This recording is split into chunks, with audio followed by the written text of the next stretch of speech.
You don't notice it at first. It doesn't feel like loss, it feels like progress, like you're finally doing what you're supposed to do, waking up earlier, saying no more, often cutting distractions, focusing. People even praise you for it. You've changed, you're more disciplined now, you're locked in, and they mean it as a compliment, so you accept it, you lean into it, because it feels like you're becoming someone better. But there's a moment, small, almost invisible, where something shifts, not in your results, in you. It might be late at night, or in between tasks, or in a quiet moment where nothing is demanding your attention, and you feel it. Not burnout, not stress, something else, a kind of absence. You don't think, I lost something. You think, why does this feel different now?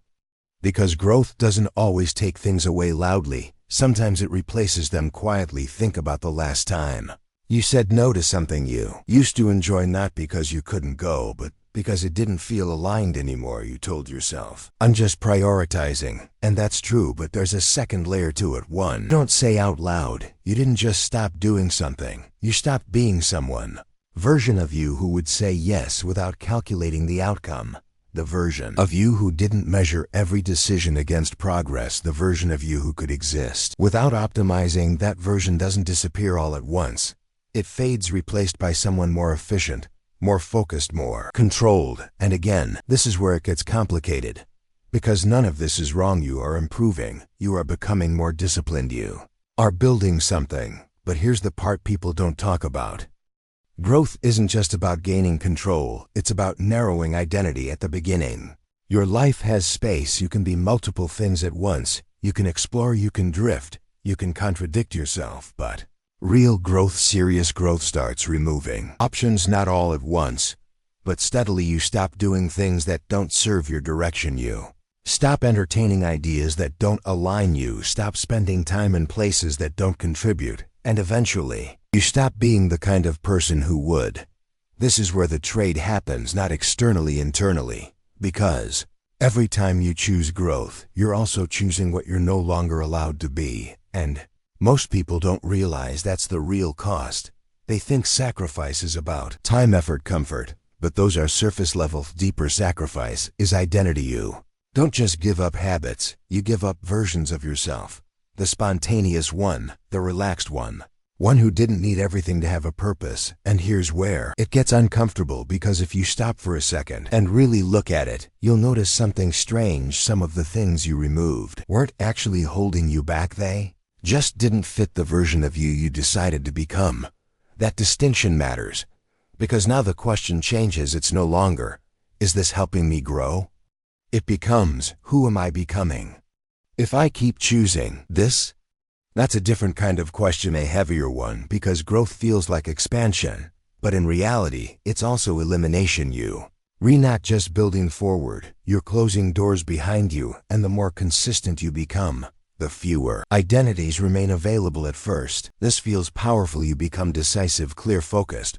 But over time, it can also become rigid. You stop questioning your direction, because questioning feels like regression. You stop exploring alternatives, because exploration feels inefficient. You stop allowing yourself to drift, because drifting feels like losing control. And slowly, your identity becomes tied to momentum. You're not just growing, you maintaining growth, protecting it, defending it. And that's when something subtle happens. You're no longer choosing growth freely, or obligated to it. Because if you stop even briefly, you don't just risk losing progress, you risk confronting the version of yourself you left behind. The one who had more space, more flexibility, more room to exist without direction. And that version now feels unfamiliar, almost uncomfortable. Not because it was worse, but because you've trained yourself to reject it. This is the hidden shift. Growth starts as a choice, but if you're not careful, it becomes an identity constraint. You can't slow down, you can't step back, you can't exist outside the system you built, because doing so feels like failure even if it isn't. And here's the part that hits people quietly, usually much later.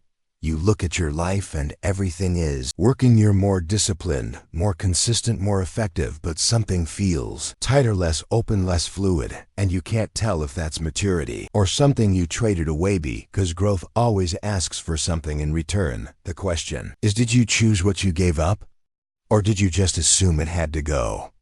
There's a difference because one is intentional, the other is automatic. Most people never examine that line. They just follow the logic of improvement. More discipline, more focus, more control without asking, what is this slowly removing from me? And that's how the trade happens, not in one decision, but in hundreds of small ones. Each one reasonable, each one justified, until one day you realize you've become someone very specific and you're not entirely sure when the rest disappeared. Now, here's the part most people avoid, because it sounds like you're questioning growth itself, but you're not you. Re-questioning unconscious sacrifice. There's nothing wrong with becoming disciplined, focus-driven. But there is something dangerous about doing it blindly, because if you don't decide what to keep, growth will decide for you, and it doesn't optimize for balance. It optimizes for direction, so it keeps what moves you forward and removes what doesn't, even if those things mattered in ways you didn't measure. And that's the real tension. Not, is growth good or bad? But, is this version of growth worth who it's turning me into?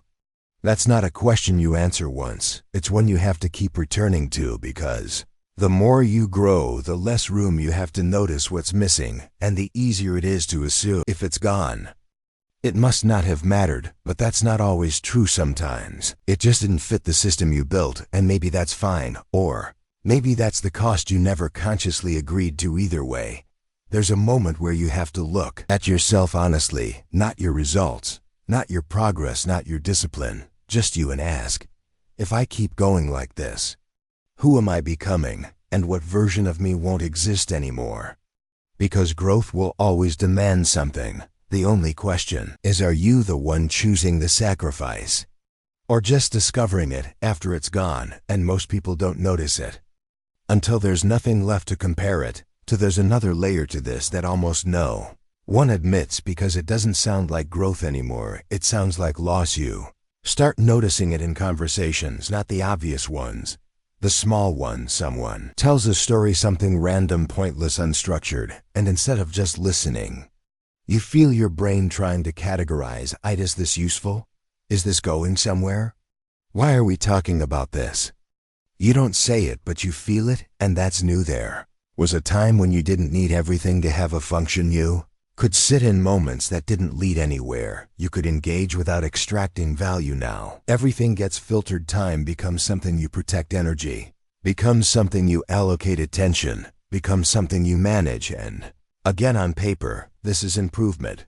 But look closer, you're no longer just living experience, you're evaluating them, and that changes how everything feels. Even rest starts to feel like something you need to justify. Even enjoyment starts to feel like something that needs a reason. You tell yourself, I'll relax after I finish this. You'll enjoy it once I earn it. I'll come back to that later. Later becomes the most dangerous word, because later rarely comes, and if it does, you're not the same person who wanted it in the first place. So the desire fades, not because it was meaningless, but because it didn't survive the version of you became. This is how identity quietly edits your life, not through dramatic decisions, but through subtle rejection. You don't say, I don't like this anymore. You say, this isn't worth my time. And over time, those statements reshape everything until your world becomes very precise, very intentional, very optimized, and very narrow. Not empty, not broken, but stripped of everything that didn't justify its existence. And here's the question that lingers underneath all of it, one most people avoid asking: did you actually outgrow those things? Or did you train yourself to see them as unnecessary? Because those are not the same. One is evolution, the other is conditioning. If you can't tell the difference, then you don't fully control your growth. You're being shaped by it.